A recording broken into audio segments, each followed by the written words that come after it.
For 14 years, Botswana's economic growth rate has been exceptional, and the country has engaged in major projects designed to boost both the country's economy and energy needs.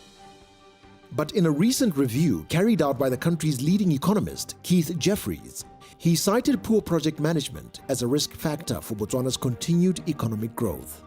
In the past year, Botswana has experienced severe water and power shortages. And these shortages have been blamed on poor planning and project management in the public service sector. My name is Brando Kiabilwe, and this is Doing Business in Botswana. Project management is essential to development. For a country like Botswana, managing public finances is critical to ensuring trust in the national business environment. In recent years, the Botswana government has embarked on numerous projects designed to enhance Botswana's stature as a regional powerhouse. But unfortunately, in many cases, their successful completion has been hampered by poor project management. There is a general belief that Botswana has got one of the most progressive policies in the world and is very much admired about its the economic growth rates that were achieved over the last 3 decades. Its ratings in terms of World Economic Forum reports in terms of global competitiveness. But by and large, I have felt that our ability or capability to implement policies has been short because we don't have the profession, we don't have the numbers. As you know, Botswana is a relatively small country with 2 million people. So we have a lot of ideas, but we are limited in terms of capacity to implement. And hence the profession of project management. And project management, it is that profession that assists organizations, countries, regions to be able to implement initiatives and policies in a smart, efficient way. And with obviously Botswana being dependent on the diamond industry, it is important that the little tabbers or dollars that we get from the diamonds are executed in a very efficient manner such that we can have life after diamonds that's still very much prosperous. The bureaucratic nature of processes and procedures presents unique hurdles for Botswana. And these challenges have the potential to hamper Botswana's ambition of being an investor-friendly environment. The country started with bureaucracy, if you know what I mean. In other words, it started with government dominating all the spaces. So government set up procedures and all that, borrowing these procedures from other countries. Now, if you look at the competitiveness report, the hurdles that are topmost in terms of assisting Botswana to really progress, by and large, it is bureaucracy, red tape. We are a country that's built really around a bureaucracy or a government structure. So people's culture and process are very much a red tape led, if you may. And this has been acknowledged nationally. Now, to try and get rid of those inefficient processes, to try and up the game in terms of the national ethos that is progressive in terms of competitiveness, it means you need to come up with some initiatives. Those initiatives are projects. Those need to be executed as fast as possible so Botswana can catch up. Timely delivery of projects is a major challenge for the government. Many projects are not completed within budget and in accordance with the desired scope. This constrains economic growth, and if not addressed, it will certainly hinder economic growth in the long term. When you have a cost overrun, effectively what happens is money that was set aside for future development has to be taken now to complete ongoing projects. So effectively, when you have cost overruns and delays, you are robbing the nation of future developments. So maybe future hospitals that were supposed to have been started will then be delayed by maybe a decade or several years because the monies that were put aside for that have to be diverted to ongoing projects that are not completed on time and that are running over budget. There is need to develop improved capacity building within government and parastatals to plan and manage projects effectively, efficiently, and within time. Non-implementation means that the nation is deprived of essential infrastructure, which in turn holds back development. Prior to the 2010 World Cup, South African World Cup, the government had decided to invest in the Sesaratsakama Airport. which was supposed to have been finished before 2010. There were certain things that raised concerns, because as we speak, the airport is still under construction 4 years after when it was supposed to have been completed. You have a large organization that has projects that are critical to its existence and its success.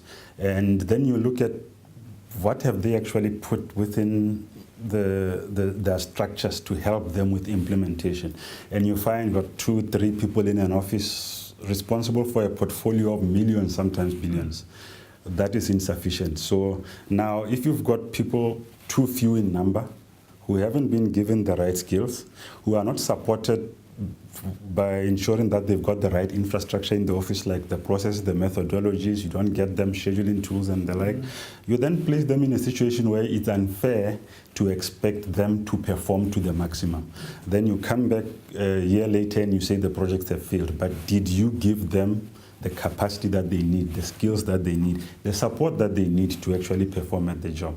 Government has in-house project managers who are civil servants. You might find that they're running several projects at a time because government has several projects that they're doing. And they have one team that has oversight on all these projects. For example, if the Ministry of Health is running several projects, they're putting up clinics in certain areas, their team of project managers has to oversee all these separate and spread out projects. It would be difficult for them to oversee all these projects smoothly. So usually then have these problems that might crop up because of the workload they have. Botswana is very clear on the direction it wants to take. The country's leadership is aware of what is required to propel this vision. The challenge is implementing the strategies and ideas. How does the country ensure that projects are implemented on time and on budget? In the past years, when we didn't have the financial constraints that we had now, you had the luxury to complete the project, whenever. And if you needed additional money, you could get it. Now, the resources are no longer there. We are now operating in a globalized environment, so speed is of the essence. We have the right ideas. Are we going to execute it in time? So it's essential that we execute quickly and decisively to make sure that we maintain ourselves at the forefront of what is happening both on this continent and internationally. The potential for entrenching project management deeper into the public sector is great, and the potential for it to result in greater effectiveness, better service delivery for the people of this country and the rest of the continent is not in dispute. The challenge for us is to move from having that insight to actually realizing the full potential.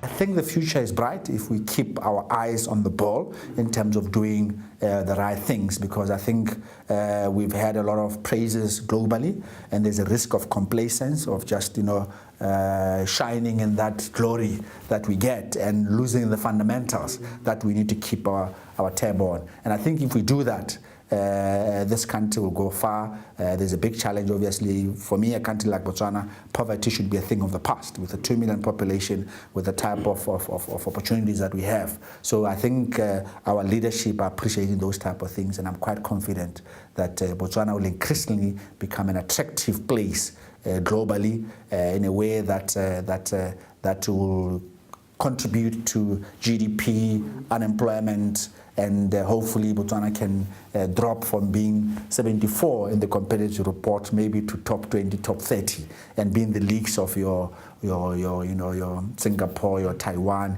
in terms of a global positioning. There is growing realization that Botswana's management capacity is a crucial factor in successfully implementing development projects. The success in promoting economic and social progress depends not only on the ability to define microeconomic policies and to mobilize financial, human, and technological resources, but also the ability to manage those resources effectively. For local companies to compete globally, they need to start thinking globally. They need to think beyond the next 1, 2, or 3 years and start looking at how different is Botswana going to be in the next few years? How different is Africa going to be? What are the trends out there internationally? And proactively start positioning themselves even before those trends develop, to position themselves to compete in those areas. We need to think a lot bigger than we think beyond our borders. We've got to adopt and realize the benefit of structured program project management, because if we do that, we will achieve these projects faster, the opportunities will come to bear, and then we will see obviously the impact on GDP faster than we are seeing right now. If the economic and social progress made in Botswana over the last 3 decades is to be sustained, public and private organizations must have the capacity to carry out their own development projects. One of the things that Botswana must also determine is how its projects differ from that of other countries and decide which management strategies work effectively. For me, Brando Kiabilwe, have a good evening.